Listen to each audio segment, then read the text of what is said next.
प्रिय साथियों, सभी का प्यार भरा नमस्कार। मैं रामचंद्र आप लोगों की सेवा में पुनः उपस्थित। आज हम पढ़ेंगे कक्षा 11 अर्थशास्त्र अध्याय 5 केंद्रीय प्रवृत्त की माप। तो आज हम जानेंगे कि कल्पित माध्य के द्वारा समांतर माध्य कैसे ज्ञात करते हैं। तो आइए जानते हैं। तो सबसे पहले हम प्रश्न लिखते हैं कि एक कक्षा के 10 छात्रों के रोल नंबर। प्रश्न लिखेंगे एक कक्षा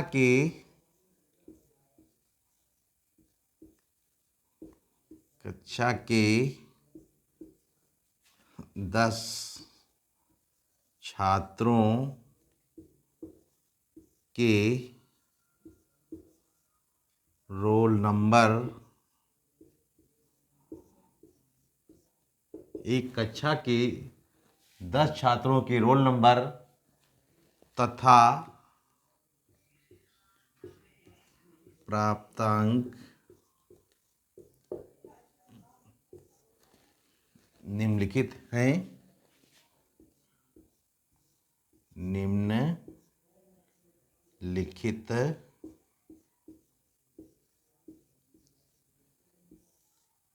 हैं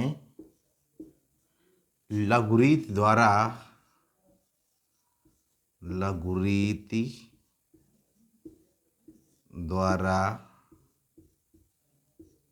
समांतर माध्य ज्ञात कीजिए। समांतर माध्य ज्ञात कीजिए।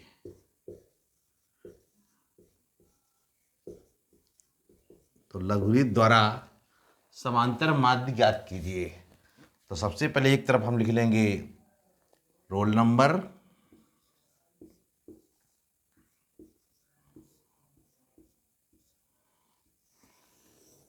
और फिर इसके बाद में प्राप्तांक हो जाएगा। तो रोल नंबर 10 तक लिख लेंगे।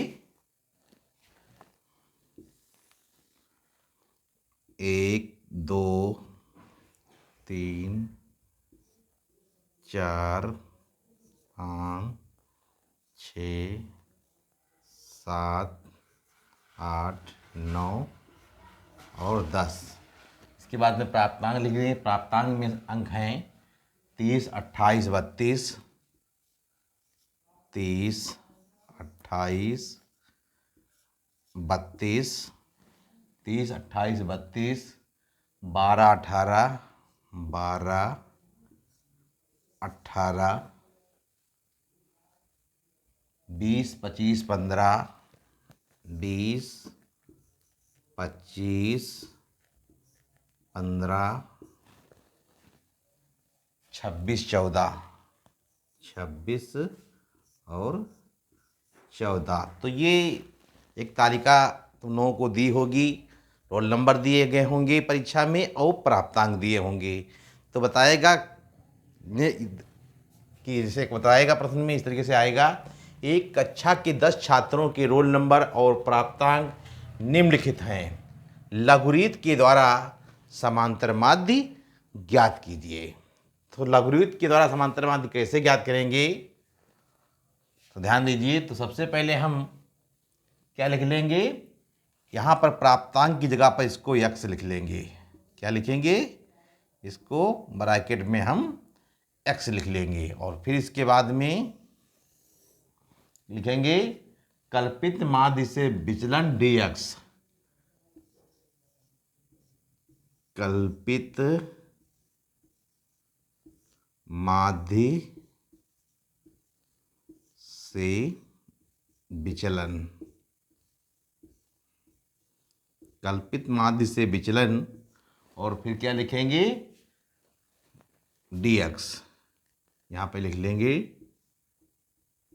dx ब्रैकेट में, और फिर लिखेंगे बराबर x माइनस ए।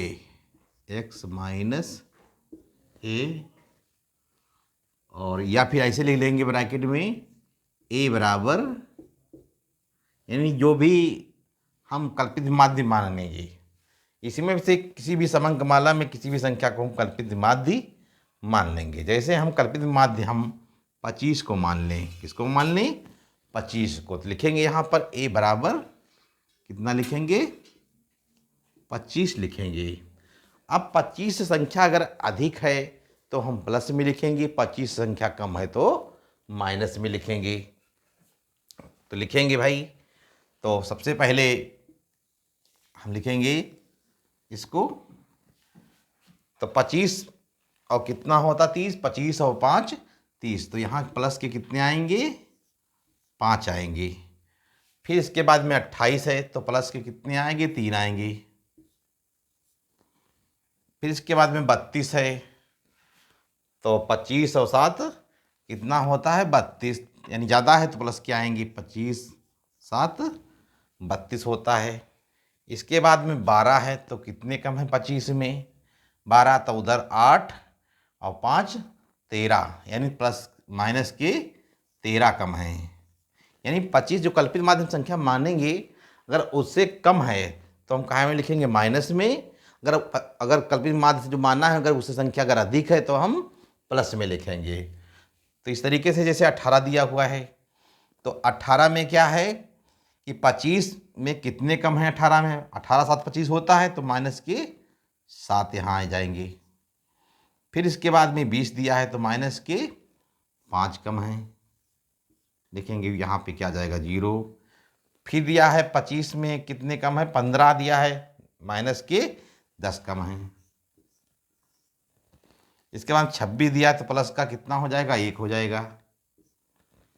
फिर इसके बाद 14 दिया हुआ है तो 14 में यानी 25 में कितने कम है? 14 में, तो यहाँ पर 11 और 14 कितना होगा? 25 होगा। तो यहाँ पर लिखेंगे माइनस के कितने कम हैं? 11 कम हैं। 11 और 14 कितना होता है? 25 होता है। तो माइनस के कितने कम हैं? 11 कम हैं। तो इसके बाद में अब हम क्या करेंगे?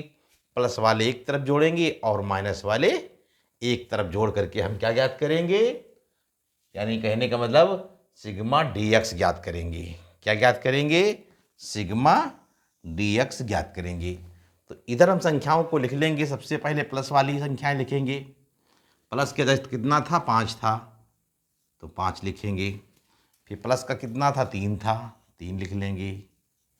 ये रफ वर्क के लिए कार्य कर लेना है। फिर प्लस के कितने? 7 थे, तो 7 लिख लेंगे। और फिर प्लस के कितने हैं? प्लस का 1 है तो प्लस का 1 लिख लेंगे। अब पुनः इसको हम चेक कर लेंगे। तो प्लस का कितना है? 5 है, तो 5 लिख लेंगे। प्लस का 3 है तो 3 लिखेंगे। प्लस का 7 है तो 7 लिख लेंगे। और फिर प्लस का 1 है, 1 लिख लेंगे। फिर इसको जोड़ेंगे, 5 3 8 7 15 1 16 हो जाएगा। इसके बाद में फिर माइनस वाला इसी तरीके से चेक करेंगे। तो माइनस वाला चेक कर लेते हैं। तो माइनस में कितने हैं? सबसे पहले 13, तो 13 लिखेंगे। फिर माइनस के 7 हैं तो 7 लिख लेंगे। और फिर कितने? माइनस के 5 हैं तो माइनस के 5 लिखेंगे। और फिर माइनस के 10 हैं तो 10 लिख देंगे। फिर इसके बाद में माइनस के 11 हैं तो माइनस के 11 लिखेंगे। अब इनको जोड़ देंगे, 7 3 10 5 15 1 16 के 6, हंसी लगा 1 1 1 2 और 1 3 1 4, तो 46 हो गया। कितना हो गया? 46, यानी माइनस के 46 हैं। तो यहाँ पर घटाएंगे तो काहे में से घटाएंगे? 46 में से घटा लेंगे कितने? 16 घटाएंगे। और ये 16 जो हैं काहे के हैं? प्लस के हैं। 16 जो है काहे के हैं? प्लस के। तो घटा देंगे 46 में से 16, तो कितना बचेगा? यहाँ पर 30 बचेगा। यानी 6 से 0 गया और 4 में से गया 30, तो माइनस का ये 30 बचेगा। तो यहाँ पर तुम्हारा क्या आ गया? सिग्मा dx जो है क्या आ गया? माइनस का 30 आ गया। तो यहाँ पर लिखेंगे सिग्मा और d और x तो यहाँ पर सिग्मा डी एक्स बराबर कितना आ गया, तो माइनस का 30 आ गया। तो ये 30 लिख लेंगे, माइनस का 30 यहाँ पर आ गया। फिर इसके बाद में जो रफ वर्क हम कर रहे थे इसको हम यहाँ से हटा देंगे। हमें मालूम ही हो गया कि सिग्मा हमारा डी एक्स कितना है, -30 है।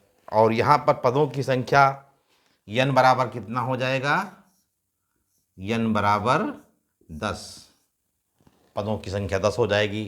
तो समांतर माध्य का सूत्र क्या होता है लघुरीत द्वारा, तो यहाँ पर लिखेंगे समांतर माध्य बराबर a plus sigma D x बटे n, ये सूत्र होता है। समांतर माध्य कल्पित माध्य ज्ञात करने के लिए कल्पित माध्य से ज्ञात करेंगे, इसको हम सूत्र में रख देंगे। सूत्र में रखने पर लिखेंगे कि समांतर माध्य बराबर a हमने कितना माना था, 25 माना था कल्पित माध्य, ये कितना माना गया था, 25 माना गया था। तो यहाँ लिख देंगे 25 और प्लस फिर सिग्मा डी एक्स हमारा कितना आया, तो सिग्मा डी एक्स हमारा कितना आया, -30। यहाँ पर लिख देंगे माइनस और 30 और बटे n। पदों की संख्या कितनी है, पदों की संख्या 10 है, तो यहाँ पर कितने लिख देंगे, 10।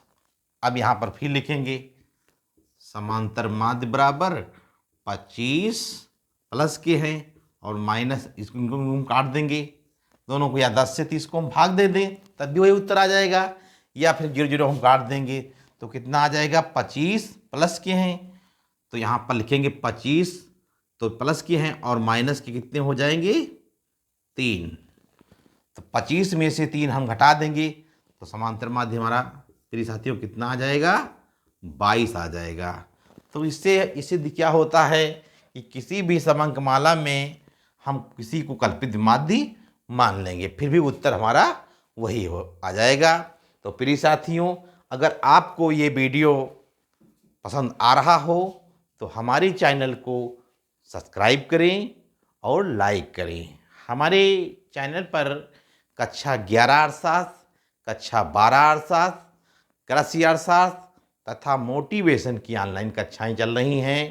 आप लोग यूट्यूब पर जाइए और उस पर लिखना है रामचंद्र सर इकोनॉमिक्स टीचर करके सर्च करिए और हमारी ऑनलाइन वीडियो उपलब्ध होने लगेंगे।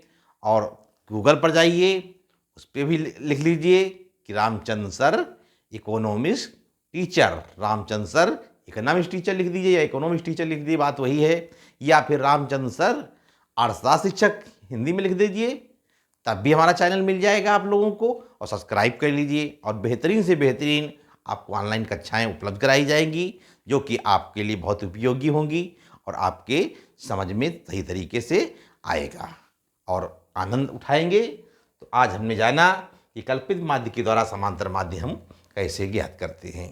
तो प्रिय साथियों, आज की ऑनलाइन कक्षा में इतना ही। बहुत बहुत धन्यवाद।